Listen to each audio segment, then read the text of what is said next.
Muy bien, Marcos capítulo 12. La semana pasada llegamos hasta el versículo 34 y hemos estado viendo cómo el Señor ahora en su última semana de ministerio terrenal ha estado examinando a los escribas y fariseos, planteándoles diferentes preguntas para que ellos se den cuenta en dónde están, en dónde se encuentran espiritualmente. Y hemos estado viendo también en las últimas semanas a nuestro Señor enseñando a sus discípulos los últimos detalles que Él sabe que deben saber antes de que Él muera crucificado y antes de que Él resucite y ascienda al cielo para volver al Padre de donde había venido. Hoy tenemos una serie de enseñanzas que Él les trajo a sus discípulos, incluyendo enseñanzas acerca de lo que va a suceder en los últimos tiempos, los tiempos finales, y las señales que se van a manifestar antes de su segunda venida. Esperamos poder cubrir todo eso. Así es que vamos a comenzar hoy en el versículo 35 de Marcos 12, en donde el Señor Jesucristo hace una pregunta a los escribas, una pregunta a la cual ellos deben de poder contestar sin ningún problema, pero la cual parece ser que no entienden ni ellos mismos, porque quizás nunca habían pensado en ello en la forma en que el Señor se los va a plantar. Marcos 12, 35 dice: al enseñar Jesús en el templo decía, ¿cómo es que los escribas dicen que el Cristo es hijo de David? David mismo dijo por el Espíritu Santo, el Señor le dijo a mi Señor, siéntate a mi derecha hasta que ponga a tus enemigos por estrado de tus pies. Y si David mismo lo llama Señor, ¿cómo entonces puede ser su hijo? Y una gran multitud lo escuchaba de buena gana. Ahora, lo que el Señor está hablando aquí, de lo que está preguntando aquí, es un principio que en la cultura judía, y de hecho en todas las culturas se tiene. Siempre el menor recibe la bendición de o reconoce como autoridad sobre sí mismo al mayor. ¿Sí? Yo no llamaría a mi hijo Joshua, señor Joshua.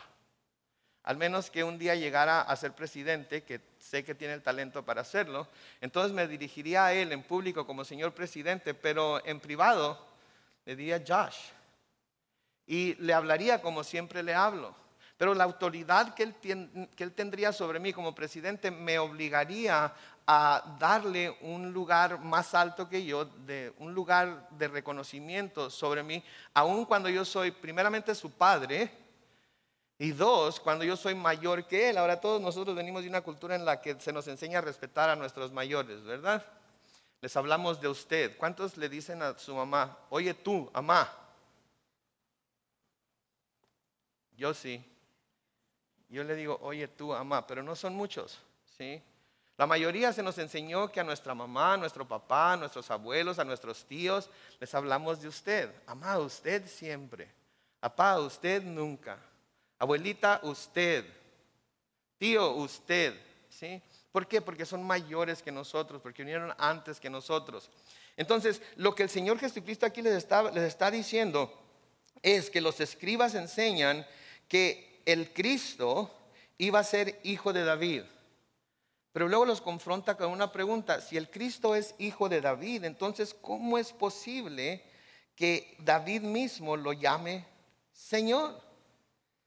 ¿Cómo es posible que Él lo llame Señor? Y la respuesta en realidad es muy sencilla. El Señor siempre que hace preguntas, no lo hace porque quiere una respuesta, no lo hace porque no sabe la respuesta. Las preguntas que el Señor hace a través de su palabra, en este caso a las personas que estaban ahí, y en nuestro caso cuando nosotros estudiamos la palabra, las hace para que reflexionemos en lo que se nos está tratando de decir aún en la pregunta. Sí, los escribas y los fariseos le hacían preguntas a Jesús para tratar de atraparlo, ¿sí? Para tratar de tener algo con qué culparlo delante del pueblo para que el pueblo lo rechazara. ¿Sí? Él hace preguntas para hacerlos reflexionar y pensar en lo que ellos mismos decían saber acerca del Mesías que estaban esperando. Sí, a veces así sucede con nosotros también, ¿verdad? La gente incrédula nos hace preguntas para atraparnos, ¿verdad? A ver, ¿Dios puede crear una piedra tan pesada que Él mismo no la pueda levantar? ¿Ustedes qué creen? Porque si puede crear una piedra tan pesada que Él mismo no la pueda levantar, entonces no es omnipotente, ¿verdad? No es todopoderoso. Es una ridiculez entonces pensar que Dios haría algo que iba a contradecir lo que Él mismo nos presenta en de su naturaleza en las Escrituras. Ahora, ¿puede Dios hacer una piedra tan grande que no la pueda levantar? Si en su perfecta voluntad Él decide que sí, lo puede hacer. Pero Dios no es necio, Dios es sabio, Dios es perfecto, Dios es santo. Entonces no haría nunca algo como eso. Entonces aquí el Señor les está preguntando, ok, escribas, ustedes saben que va a venir el Cristo y ustedes saben que es hijo de David. Por lo tanto, en las costumbres judías, el hijo es menor que el padre. Entonces, ¿cómo es que el Cristo en el Espíritu que David en el Espíritu llama al que va a ser su hijo, Señor? Sí, ellos estaban esperando un Mesías que descendiera del cielo y que sería mayor que todos los judíos que habían vivido hasta entonces. Mayor que los patriarcas y mayor que David. ¿Cómo es entonces su hijo si él lo llama Señor? La verdad y la razón por la que el rey David llama al Cristo Señor es porque en el Espíritu el Señor le ha revelado que el Cristo es mucho antes que él. Que el Cristo ya existía antes que él. Que el Cristo ya estaba vivo mucho antes de que él viniera a este mundo, de que él, David, viniera a este mundo. El Cristo ya existía con Dios en el cielo. Y porque David sabía en el Espíritu que el Cristo ya existía con Dios en el cielo antes de que él naciera, él podía llamarlo Señor. Sabía que debía llamarlo Señor. Sabía que aunque era el rey David y aunque era el más grande de todos los reyes que Israel hubiera tenido, el que más territorio conquistó, el que más batallas libró y el que más batallas ganó, de todas maneras delante del Cristo él tenía que doblar rodilla y confesarlo como Señor. Y eso es lo que la palabra de Dios nos dice, que toda rodilla se doblará y toda lengua confesará que Jesucristo es el Señor. Y eso es a lo que nos va a llevar el plan de redención de nuestro Dios. A que todo mundo tenga que confesar a fuerzas o por su propia voluntad que Jesús es Señor. Y hay muchos, como los escribas y los fariseos, que estaban en ese tiempo tratando de hacer caer a Jesús, tratando de atraparlo, tratando de encontrar algo de lo que le pudieran acusar para que el pueblo no creyera en él. Es lo que ellos también van a tener que hacer. Va a llegar el momento en el que todo mundo, quiera o no quiera, va a tener que doblar la rodilla ante el Señor Jesucristo y va a tener que confesar que Él es el Señor. Ahora, se puede hacer hoy, ya, aquí, mientras todavía hay oportunidad, o se hace a fuerzas una vez que el Señor venga y lo tengan que hacer para recibir el juicio de no haberlo reconocido aquí. ¿Sí? Entonces está muy claro aquí lo que el Señor está diciendo. El Señor les está diciendo, miren, el Cristo es mayor que David. Ustedes veneran a David, ustedes honran a David, ustedes saben dónde está la tumba de David, ustedes lo reconocen como el rey más grande. Pero si David, el rey más grande de los judíos, reconoce a Cristo como su Señor, entonces ustedes también deberían de reconocerlo. Ustedes también deben de ponerlo en ese mismo lugar que este rey que ustedes aman tanto lo puso.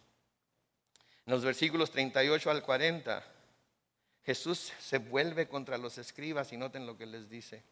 En su enseñanza también les decía, cuídense de los escribas, porque les gusta pasearse con ropas largas y les encanta que los saluden en las plazas y sentarse en las primeras sillas de las sinagogas y ocupar los mejores asientos en las cenas. Además, se apoderan de los bienes de las viudas y luego fingen hacer largas oraciones. Pero peor será su condenación. Noten lo que el Señor Jesucristo les está diciendo aquí a sus discípulos acerca de los escribas, aquellos que debían ser los que los llevaran a conocer bien la palabra de Dios. Cuídense de los escribas porque les gusta pasearse con ropas largas y les encanta que los saluden en las plazas. Cuídense de ese tipo de personas que se visten con ropas reales para ser distinguidos y diferentes de todos los demás adoradores de Dios, que se visten con su uniforme religioso para que todos los demás los reconozcan como que son algo, ¿sí?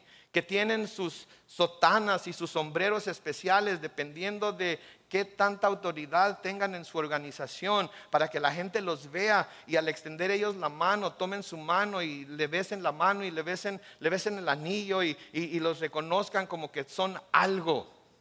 Sí, cuídense de ellos. Cuídense de los que andan muy vestidos, ustedes saben, acá de tuxedo y de traje y con las mejores ropas para aparentar ser lo que no son. Cuídense de ellos, cuídense de aquellos que les encanta que les saluden en las plazas.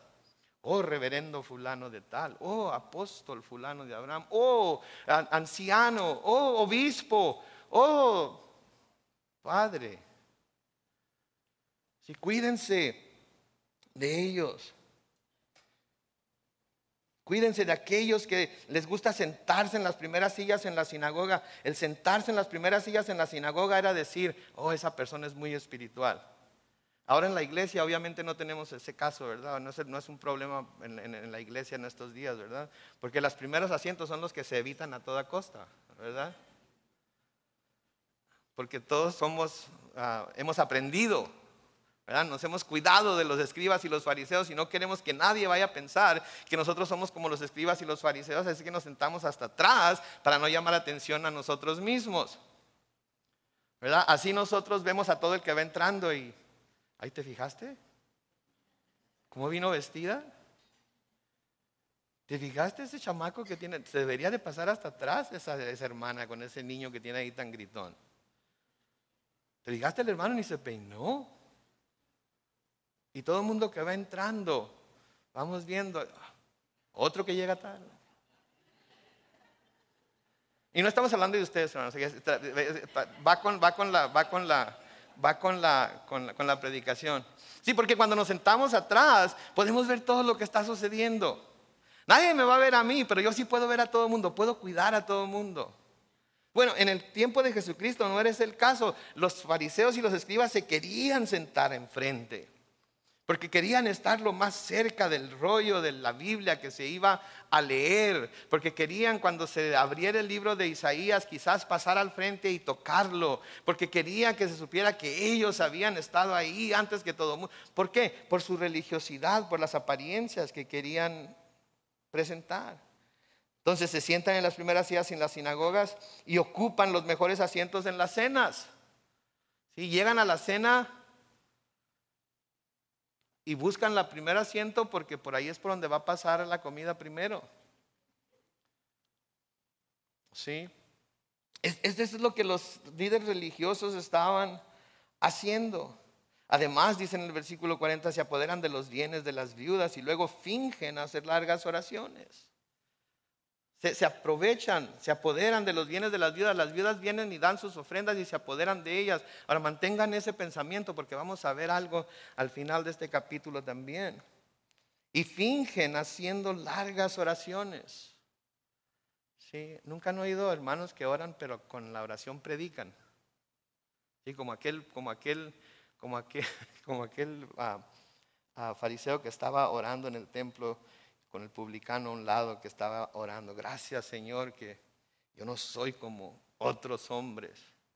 Gracias, Señor, porque yo sí diezmo, porque yo sí hago todos mis deberes religiosos. Gracias, Todopoderoso, porque a mí sí me has dado la habilidad para entender tu palabra y saber qué es lo que quieres y necesitas de mí para poder bendecirme más de lo que me has bendecido. ¿Se acuerdan del publicano? No quería ni levantar los ojos al cielo. Cuidado, cuidado. Peor será su condenación. Peor será su condenación porque muchos los están viendo como lo máximo en espiritualidad. Muchos los están viendo como la autoridad en espiritualidad. Y están solamente presentando una fachada. Y cuando caigan, muchos van a caer juntamente con ellos. Lo que sucede, ¿no? Una deportista de repente mira al cielo y él merece toda la gloria por ese touchdown tan increíble que acabo de anotar. Él merece toda la gloria por ese home run que bárbaro. Nadie le ha pegado tan lejos como yo. Y luego algo sucede en sus vidas. Y todos aquellos que de alguna manera hubieran escuchado su testimonio ahora piensan, ¿cómo? ¿Pero que no era cristiano?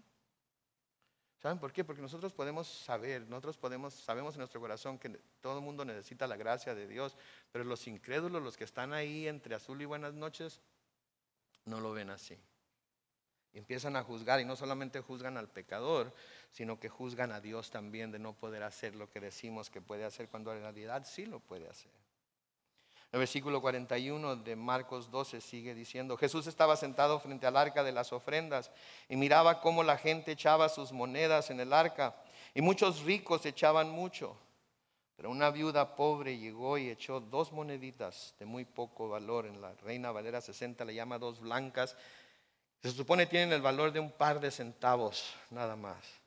Entonces Jesús llamó a sus discípulos y les dijo: de cierto les digo que esta viuda pobre echó más que todos los que han echado en el arca. Noten por favor, en el versículo 41 dice que muchos ricos echaban mucho.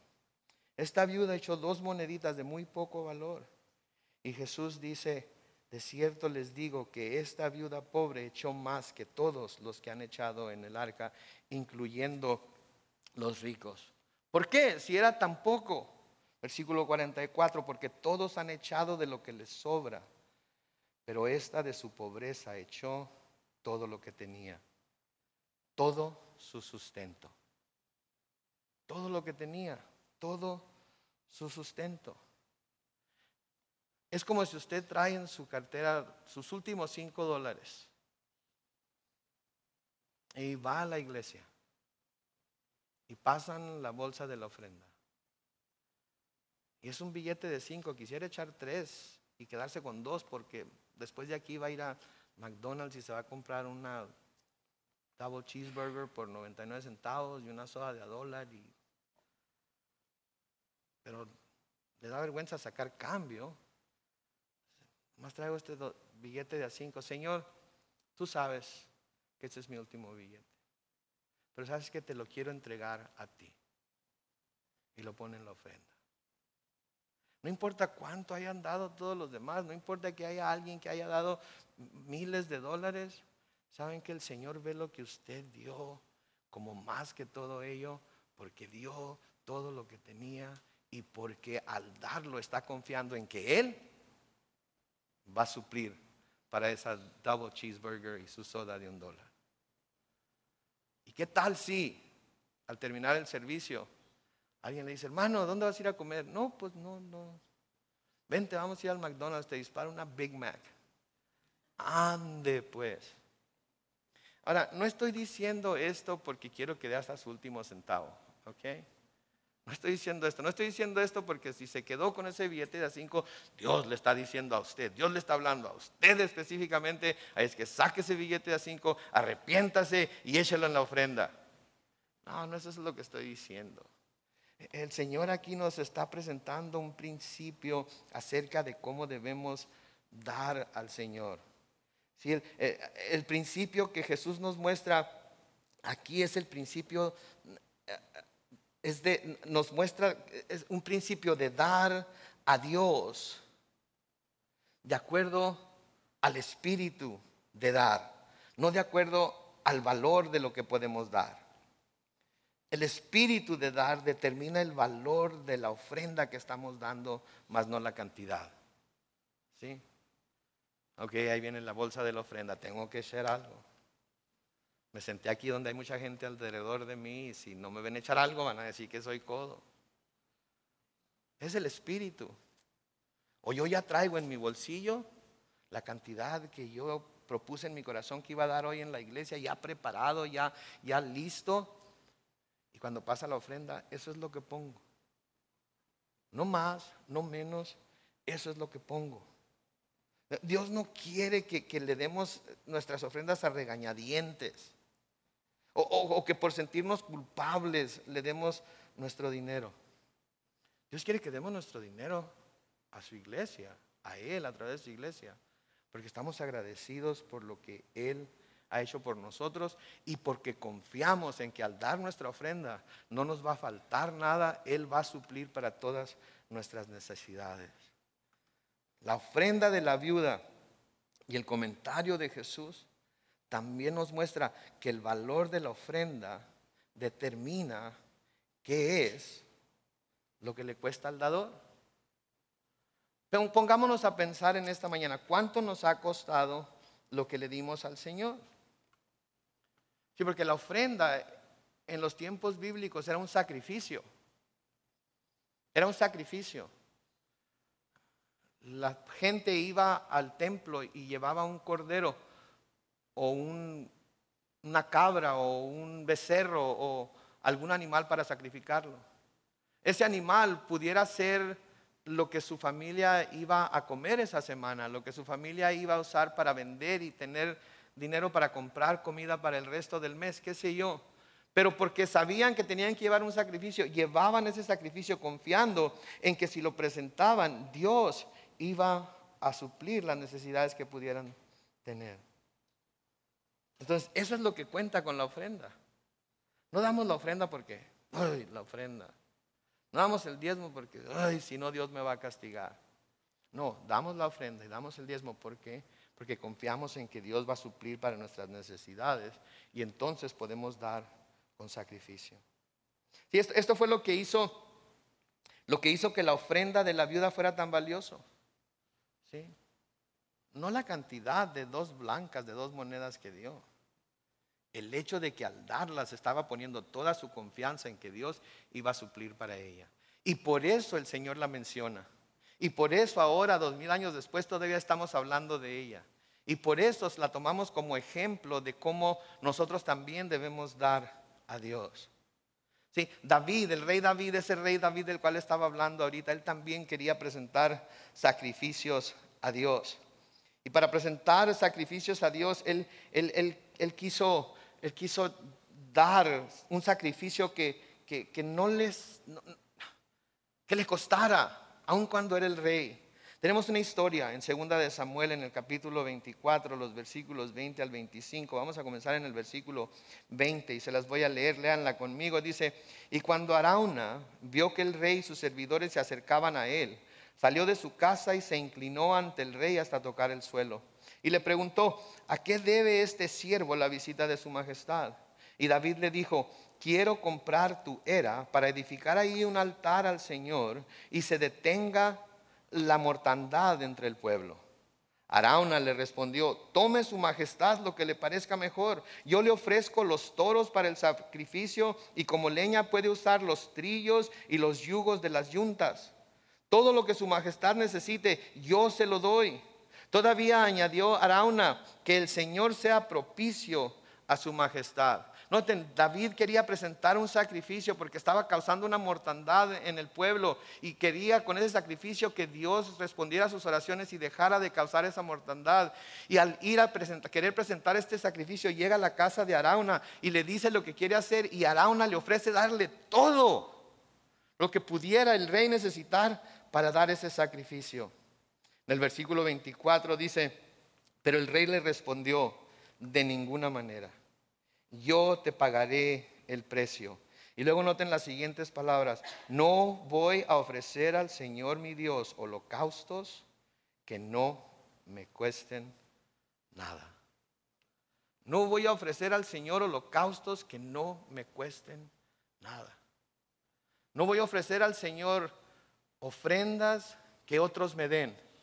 Yo voy a ofrecer al Señor aunque me cueste. Yo voy a ofrendar al Señor aunque tenga que pagar por ello.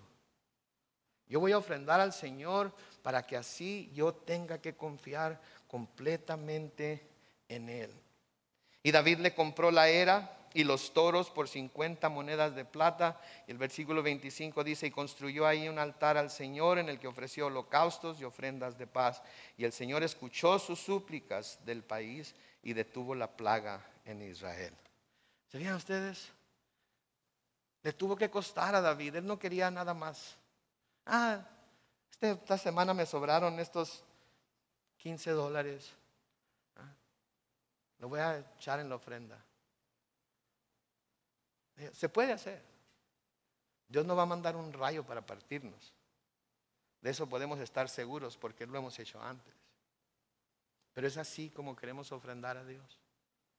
Es así como queremos revelar nuestro corazón delante de Dios. O es como la viuda que estaba dispuesta a darlo todo y confiar en que Dios iba a suplir. Dios no necesita nuestro dinero. Si Dios necesitara nuestro dinero, entonces la cantidad que diéramos sería más importante que nuestro corazón para dar. Se fija lo que le acabo de decir. Si Dios necesitara nuestro dinero, entonces la cantidad que diéramos sería más importante que nuestro corazón al dar. ¿Cuántos pasaríamos la prueba? Nada más póngase a pensar.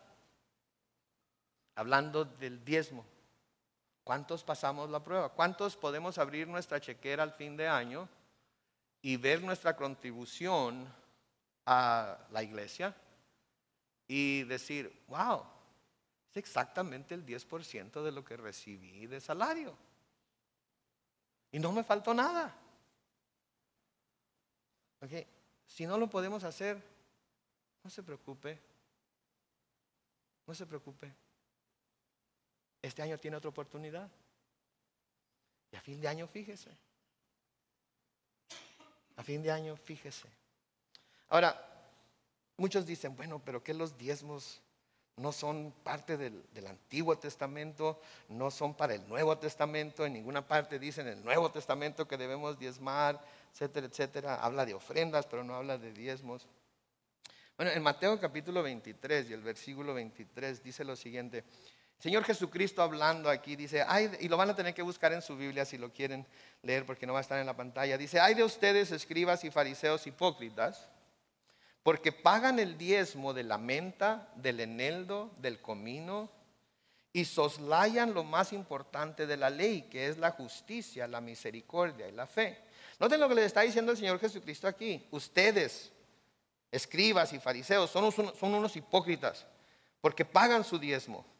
Pagan su diezmo hasta de las especias, de la menta, del eneldo, del comino, pero hacen a un lado lo más importante de la ley, que es la justicia, la misericordia y la fe. La última oración de ese pasaje de Mateo 23 dice, es necesario que hagan esto, la justicia, la misericordia y la fe, pero sin dejar de hacer aquello, que es pagar el diezmo. Entonces aquí Jesucristo mismo les está diciendo a los escribas y fariseos, ustedes son bien diezmadores. Nadie los puede acusar de que ustedes no den sus diezmos.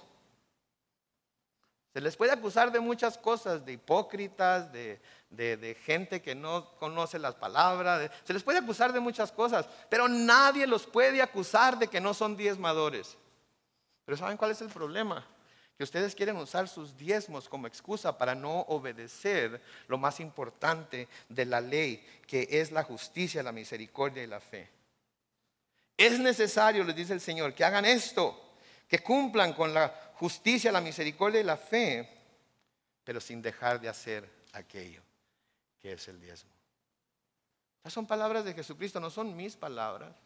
Y de nuevo, no le estoy diciendo porque, ¿saben qué? Yo no sé quién da ni cuánto dan. Y ¿saben qué? Yo le doy gracias a Dios que no sé eso.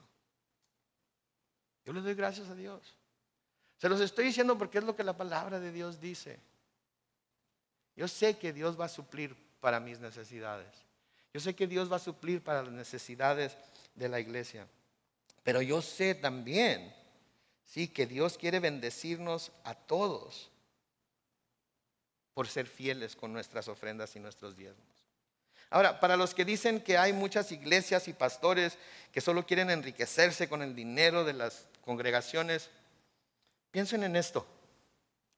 ¿Quiénes iban a administrar las ofrendas que esta viuda estaba poniendo en la caja de las ofrendas? ¿Quiénes las iban a administrar? ¿Jesucristo las iba a administrar?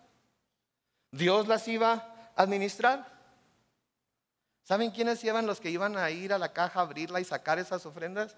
Los sacerdotes corruptos contra quienes el Señor hablaba. Pero aún sabiendo esto, Él no le dijo a la viuda, no seas tonta. ¿Qué no sabes a quiénes va a beneficiar ese dinero? Tú lo necesitas más que ellos. Ellos tienen todo lo que necesitan. Mira nomás cómo se visten, mira nomás las casas que tienen, mira nomás el templo, mira todo lo lujoso que hay ahí. Mira las televisiones que tienen ahí en el vestíbulo. Mira las pantallas y los proyectores y los micrófonos y las bocinas.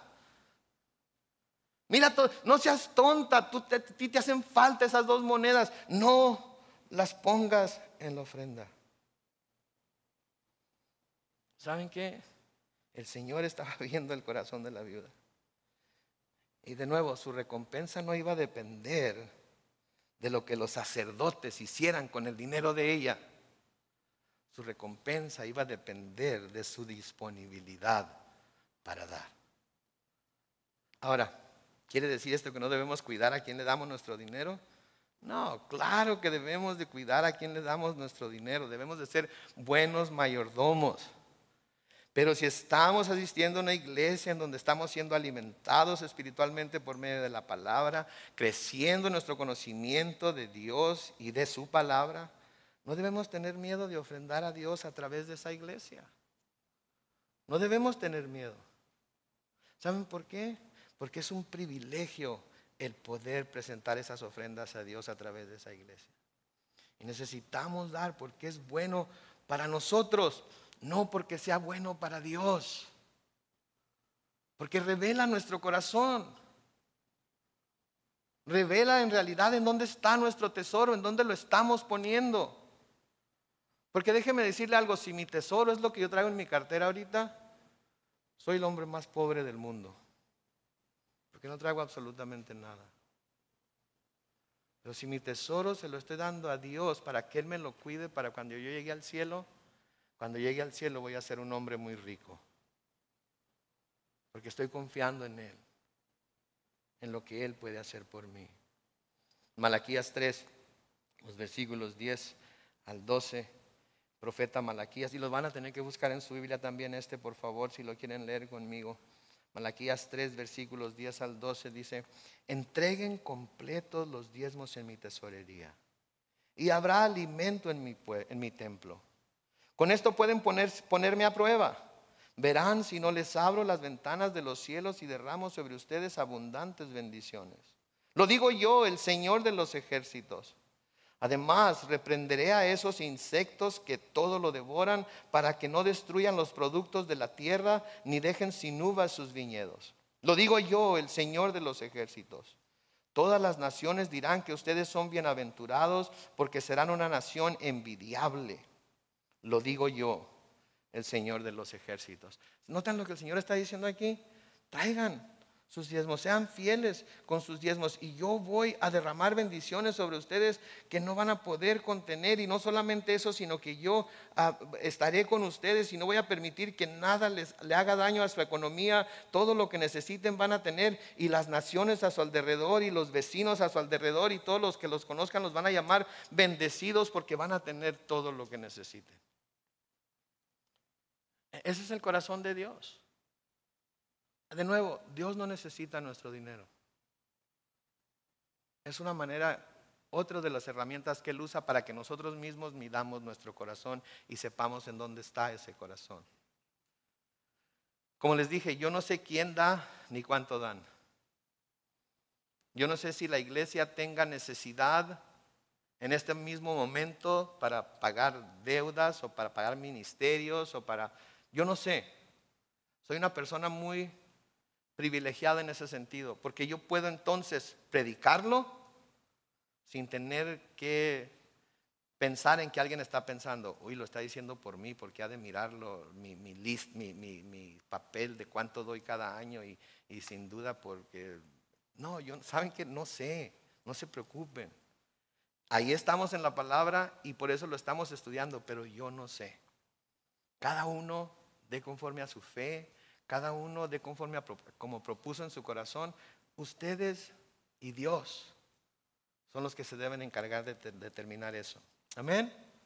En Marcos capítulo 13 vamos a hablar aquí acerca de las señales de los fines de los tiempos. Es un capítulo, tiene 37 versículos, Es un capítulo de los que se dice que es uno de los más difíciles de interpretar, pero vamos a hacer todo lo posible por ver lo más que podamos de él.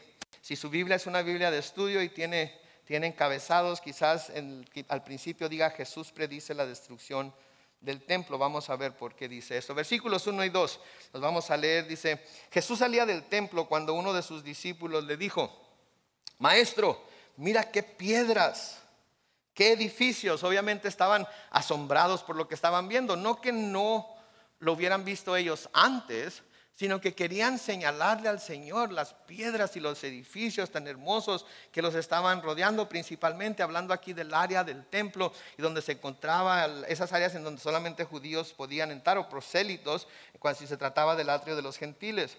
Versículo 2 dice: Jesús les dijo: ¿ves estos grandes edificios? Pues no va a quedar piedra sobre piedra, todo será derribado. Ahora, para nosotros que estamos acostumbrados a ver edificios de ladrillos, ¿verdad?, muy pequeños, o bloque de cemento o de madera cubierta con cartón de yeso, esto no nos pudiera parecer algo muy extraordinario. Pero para ellos esto sería algo impresionante. Miren un par de fotos que tengo aquí.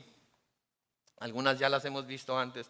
Esta es el edificio del templo. Y aquí no estamos viendo los edificios y las columnas que estaban a los cuatro lados del templo, juntamente con las escalones y el atrio de las mujeres, el atrio de los gentiles, el atrio de los judíos, etcétera, etcétera. Esto es nada más lo que es la construcción del templo. Y todo lo que miran ahí como dorado era hecho cubierto de oro. No está dorado nada más porque le quisieron poner pintura dorada ahí porque se miraba bien. Era cubierto de oro. La piedra o madera cubierta de oro. ¿Me pueden enseñar la segunda foto también? Esto es ya una forma más detallada de lo que era todo el templo, todo lo que es el complejo del templo. Aquí estaba la puerta que se llamaba la Hermosa. Por aquí está el atrio de las mujeres. Afuera estaban los atrios de los gentiles. Acá estas son unas puertas a través de las cuales solamente hombres podían entrar. Sí, así lo vamos a dejar. Hombres podían entrar. Por acá estaban los altares y donde se lavaban los sacrificios y donde se lavaban los sacerdotes. Y luego estaba el lugar santo, que es esta parte ancha que está aquí. Y al llegar aquí había una cortina.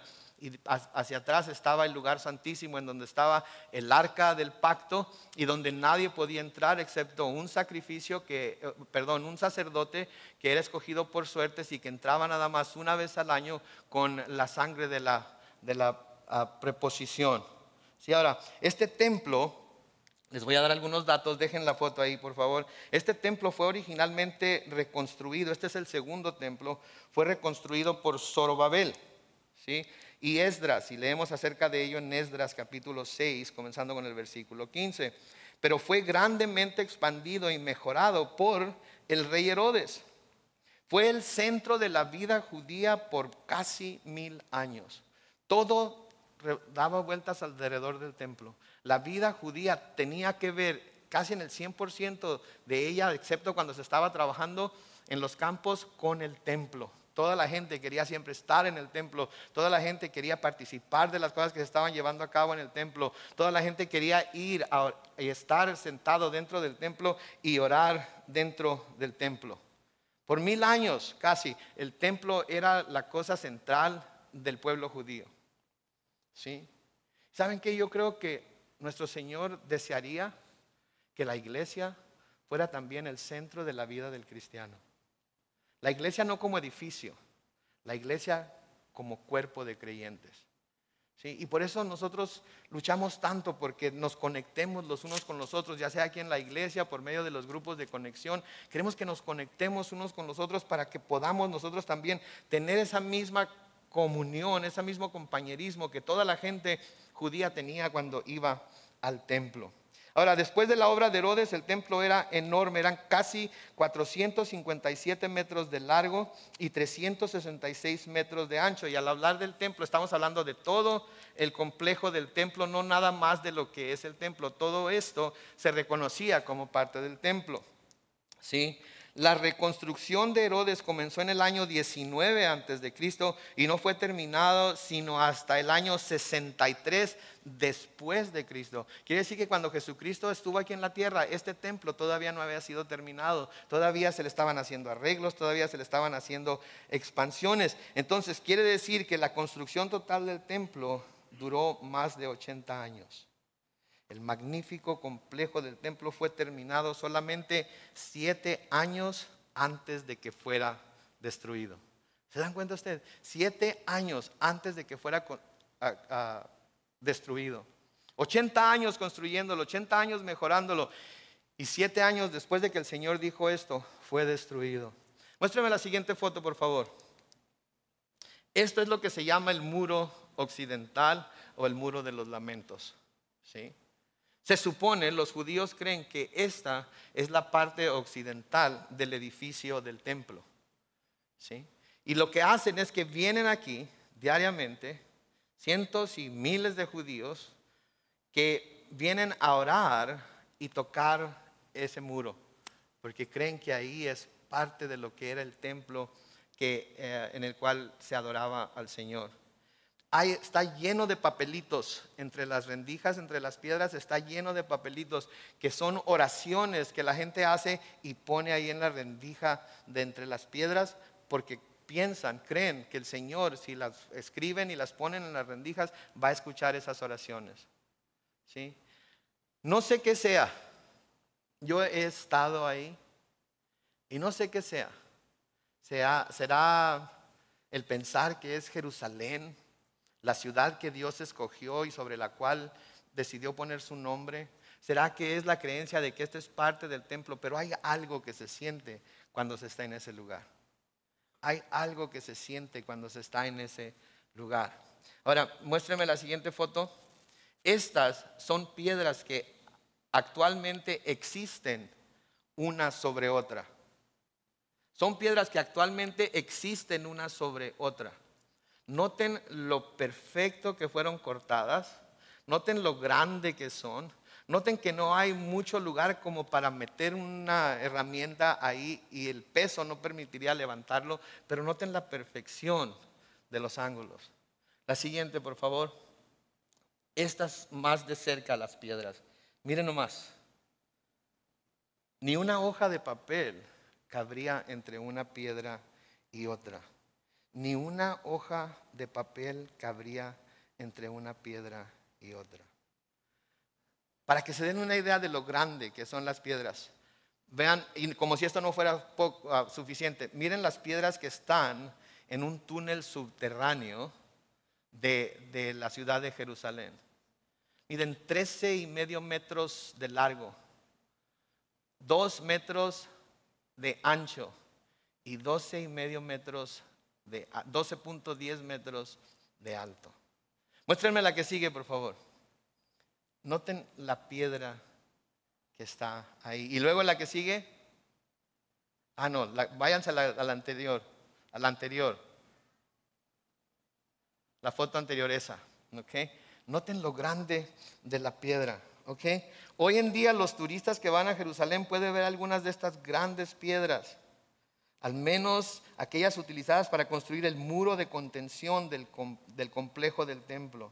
Estas piedras calizas de cantería cortadas eran tan grandes como 15.24 metros de ancho, 7.62 metros de alto y 4.5 metros de profundidad.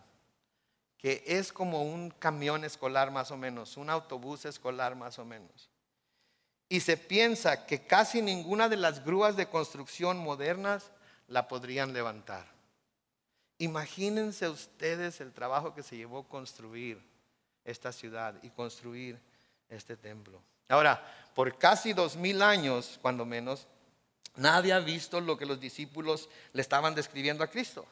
Las ruinas que vemos en la ciudad de Jerusalén son parte de otra Jerusalén que fue construida sobre la ciudad que fue destruida antes que esa y así sucesivamente. Entonces podemos determinar que nada de lo que vemos en Jerusalén es lo original. Es ruina sobre ruina sobre ruina. Pero alguien hizo este dibujo, ahora sí la foto que sigue. Alguien hizo este dibujo de lo que sería el complejo del templo y lo que sería el fuerte Antonio que está de este lado, y el resto de lo que sería, no toda la ciudad, pero el complejo en donde estaban los romanos y en donde venían los gentiles y en donde se hacía todo tipo de negocios. Ahora, la gente piensa que este muro que está acá es el muro el muro de los lamentos, es el muro norte de lo que era la construcción del templo. Pero acuérdense lo que dijo el Señor, que no iba a quedar piedra sobre piedra. Entonces, si cualquier parte de esto que está aquí hacia acá, todavía hay piedras ahí, que estén una piedra sobre piedra, entonces lo que el Señor Jesucristo dijo no se cumplió. ¿Sí? Entonces, esto lleva a los arqueólogos a determinar, muchos arqueólogos a determinar, que cuando Jesucristo habló de la destrucción del templo, estaba hablando única y exclusivamente de la destrucción de lo que es el complejo del templo. Y a propósito, este es el pináculo del templo. ¿Se acuerdan cuando Satanás llevó a Jesús a lo más alto del templo? Aquí es en donde hubiera sido el lugar en donde le dijo, brinca de aquí o échate de aquí, el Señor mandará a sus ángeles. Este hubiera sido. Todo esto fue destruido por los romanos. Y lo que quedó fue este muro que está acá, que es, de hecho, no parte del templo, sino parte de otro muro que contenía todo el fuerte Antonia y todo lo demás en donde los romanos estaban. Lo que el Señor Jesucristo dijo que iba a suceder, sucedió. Todo lo que era el complejo del templo fue destruido. Y yo creo que era necesario que así pasara. Porque si este muro que piensan que es la parte norte del templo, lo ven como lo ven, lo van y lo tocan y ponen sus oraciones ahí, ¿se imaginan si con seguridad se supiera que ese es de hecho la parte norte del templo? ¿Se imaginan eso es lo que el hombre hace? Eso es lo que el hombre hace con las cosas que cree que son divinas, que cree que son de Dios, que cree que tienen algún valor místico, algún poder espiritual. Eso es lo que hace. Por eso el Señor decidió que todo eso iba a ser destruido, precisamente para que no sucediera eso. Ahora, lo que sí sabemos es que 7 años después de que el Señor dijo esto, el templo fue destruido. En el año 70 después de Cristo, el general romano Tito vino y destruyó todo. Fueron 40 años. 40 años después de que Jesús dijo lo que dijo, hubo una gran revolución extendida por parte de los judíos en contra de los romanos en Palestina. Y al final Roma aplastó a los judíos de aquellos días, y Jerusalén fue arrasado, incluyendo el templo, así como el Señor dijo. Se dice que a la caída de Jerusalén los últimos judíos supervivientes de la ciudad huyeron al templo porque era el edificio más fuerte y seguro que permanecía. Los soldados romanos la rodearon y un soldado borracho prendió un fuego que pronto envolvió a todo el edificio. Las figuras de oro que vimos en el techo se derribaron por medio de las cuarteadas entre las paredes de piedra del templo, y para recolectar el oro, el comandante romano ordenó que el templo fuera desmantelado piedra por piedra. En otras palabras, el calor se puso tan intenso que el oro se derritió y el oro corrió por las coartadas de los muros, cayó entre las piedras, y para llevarse todo el oro que había en el templo, el comandante romano mandó que separaran las piedras a como diera lugar. Ordenó que el templo fuera desmantelado piedra por piedra. La destrucción fue tan completa que los investigadores de hoy en día tienen ciertas dificultades para saber en dónde estaba el templo exactamente. Entonces, el cumplimiento literal de esta profecía fue lo que estableció entonces el tono para el resto de las profecías que vamos a ver en este capítulo. Y debemos de esperar un cumplimiento literal de todo lo que falta en este capítulo. Si eso fue literal, lo que falta en este capítulo también es literal. Volvamos rápidamente ahí a Marcos capítulo 13 y el versículo 3. Dice: estaba Jesús sentado en el monte de los olivos frente al templo cuando Pedro, Jacobo y Juan y Andrés le preguntaron por separado. Noten, le preguntaron porque todavía no estaban seguros de lo que estaba pasando. Ahora estaban en el monte de los olivos. La siguiente foto, por favor. Si estuviéramos nosotros parados enfrente de este lugar, esta es la ciudad de Jerusalén, este es el muro de la ciudad, estas son las puertas orientales de la ciudad y aquí es una vista desde el Monte de los Olivos. Ahorita se puede ver la mezquita de la roca, que es en donde se supone que Mohammed ascendió, de donde Mohammed ascendió al cielo. Para acá, para este lado, un poquito más hacia el norte, está un domo pequeño que se llama el Domo de los Espíritus. Ahí es en donde la mayoría de los arqueólogos de hoy piensan que estaba el templo. Ahí es en donde comenzaba el templo, que era mucho después de donde está la mezquita y no en ese lugar en donde tanto se pelean tanto los musulmanes como los judíos por ello. Entonces están ahí viendo el templo, están ahí, en este caso el templo estuviera más allá, están ahí viendo la ciudad y lo separan a él y le dicen en el versículo 4: dinos cuándo sucederá todo esto y cuál será la señal de que todas estas cosas están por cumplirse. En Mateo 24 y el versículo 3 dice que mientras Jesús estaba sentado en el monte de los olivos, los discípulos se le acercaron por separado y le dijeron: dinos cuándo sucederá todo esto y cuál será la señal de tu venida y del fin del mundo. Noten que lo separan en dos, ¿sí? Y de hecho son tres separaciones: la destrucción del templo, la venida y el fin del mundo. Están haciendo aquí preguntas porque quieren saber qué es lo que va a suceder. Acaba de mencionar esto y ellos quieren saber más detalles. ¿Cuántos de nosotros queremos saber con lujo de detalle cuándo va a venir Jesús? ¿A qué hora? ¿Qué día? ¿Cómo tenemos que estar vestidos para cuando venga? Hay mucha gente que se preocupa tanto por eso, que eso es su única obsesión. Quieren que alguien les diga cuándo, a qué horas. Porque quiero prepararme unos cuantos minutos antes para asegurarme de que me vaya. ¿Saben qué? No es así la cosa. El Señor Jesucristo nos va a decir: ¿saben qué? Nadie sabe la hora. Deben estar preparados. Y versículo 5 dice: Jesús les respondió: cuídense de que nadie los engañe, porque muchos vendrán en mi nombre y dirán: yo soy el Cristo, y a muchos los engañarán. ¿Saben qué? Nada más en el siglo XXI, que lleva 15 años, puedo decirles acerca de 4 personas que han surgido que dicen ser el Cristo: David Shayler, Oscar Ramiro Ortega Hernández, 3 personas, perdón, nada más les voy a mencionar. Alan John Miller. David Shayler es un agente del servicio secreto de Inglaterra que en el verano de 2007 proclamó ser el Mesías. El descubrimiento de la nueva identidad se produjo después del consumo de hongos alucinógenos. Digo, por favor, drogado hasta yo me siento como Superman y siento que puedo volar. Y él, bajo la influencia de hongos alucinógenos, se hizo pasar por el Cristo. Señala que un espíritu se le apareció y le dio la noticia. No sé cuál espíritu sería, pero no era el Espíritu Santo. Porque no están sucediendo las cosas con él como el Señor dijo que iban a suceder.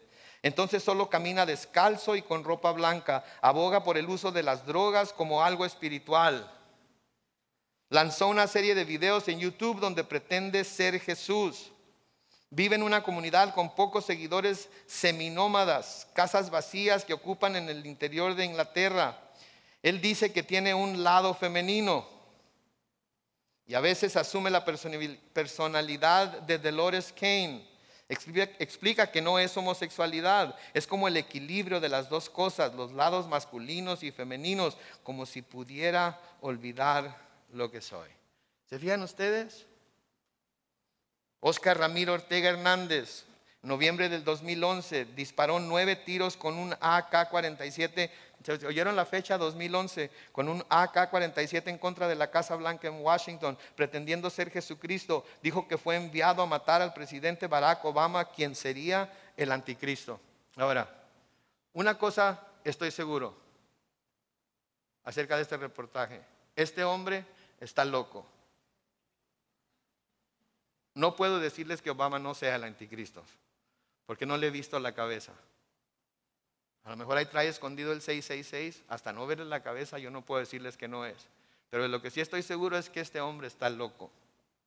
Alan John Miller, más conocido como A.J. Miller, es de Australia, es un ex testigo de Jehová y líder de la verdad divina.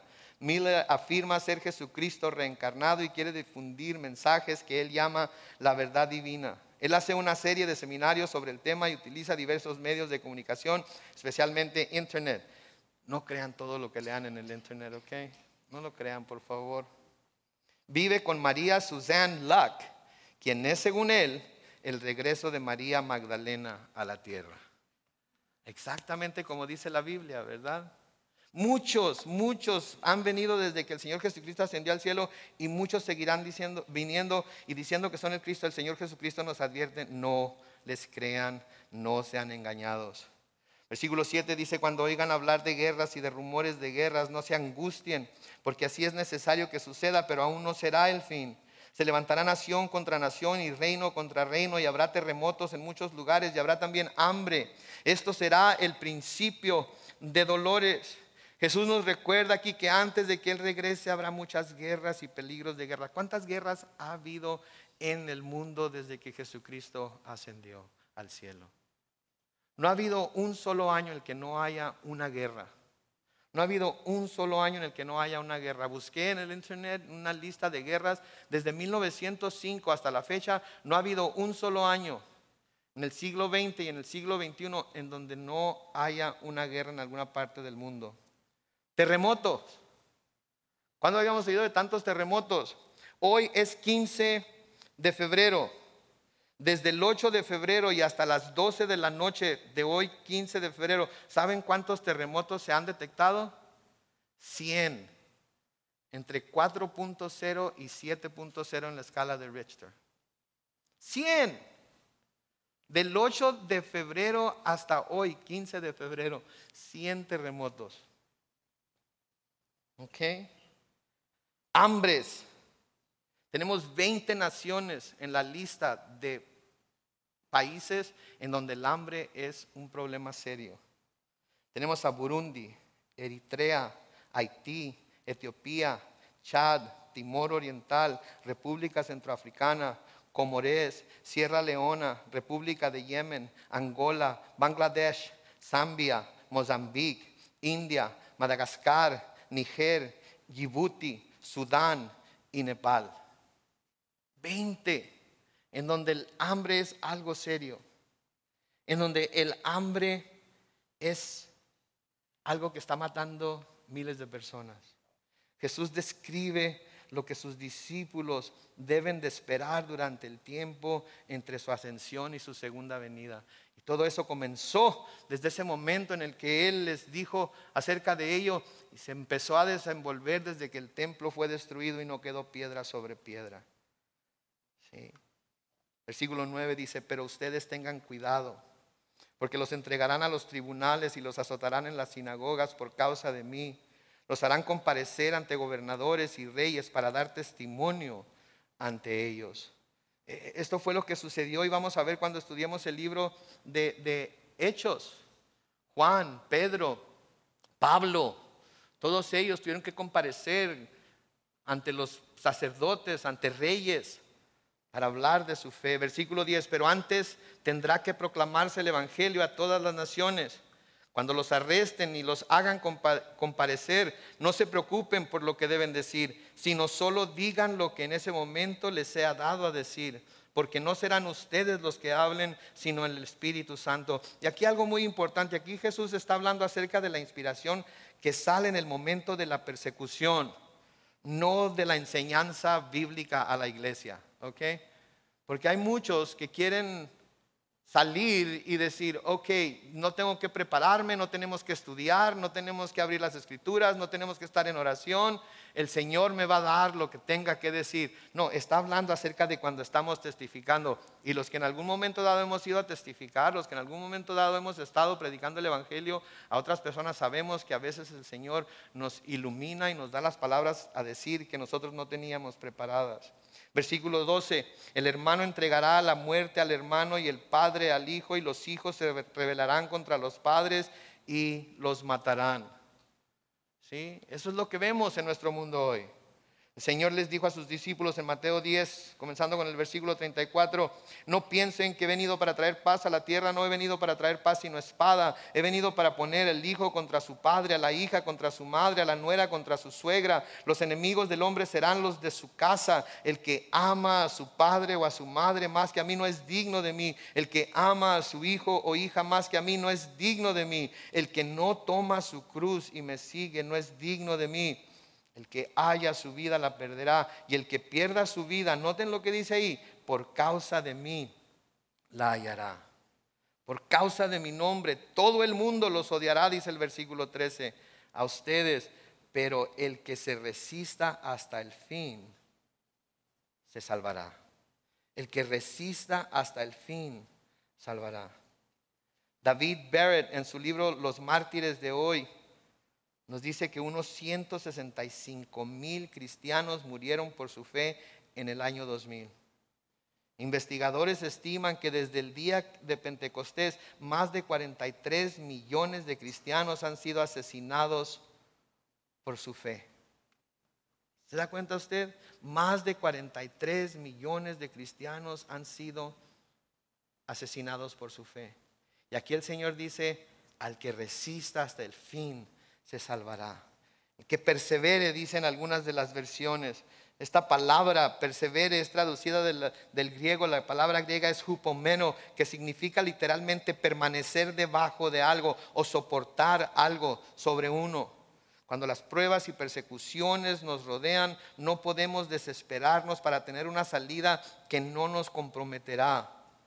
Pero debemos permanecer debajo, debemos de hupomeno, perseverar, soportarlas, mantenernos ahí, confiar en que el Señor nos va a estar con nosotros. Versículo 14, ahora bien, cuando vean que la abominación desoladora de la que habló el profeta Daniel se encuentra donde no debiera estar, el que lee, que entienda, entonces los que estén en Judea huyan a los montes. Esta mención de Daniel aquí la encontramos en Daniel 11:31, en donde habla de un hombre que dice que sus tropas se dedicarán a profanar el santuario y la fortaleza y suspenderán el sacrificio continuo y en su lugar pondrán abominación desoladora. ¿Sí? Sucedió que un hombre llamado Antíoco Epifanes, en el tiempo entre el Antiguo y el Nuevo Testamento, durante la guerra de los Macabeos, profanó el templo al ofrecer carne de cerdo en el gran altar y al poner burdeles públicos en los atrios sagrados del templo. Delante del mismo lugar santo colocó una gran estatua de Zeus olímpico y les ordenó a los judíos que la adoraran.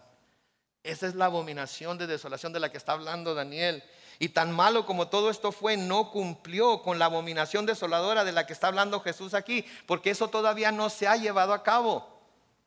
Eso va a suceder más adelante. De lo que Jesús está hablando aquí es de la revelación del anticristo después de los primeros 3 años y medio de la gran tribulación. Si quieren, vean nuestro estudio de Apocalipsis 13 en el internet y ahí pueden tener lujo de detalles.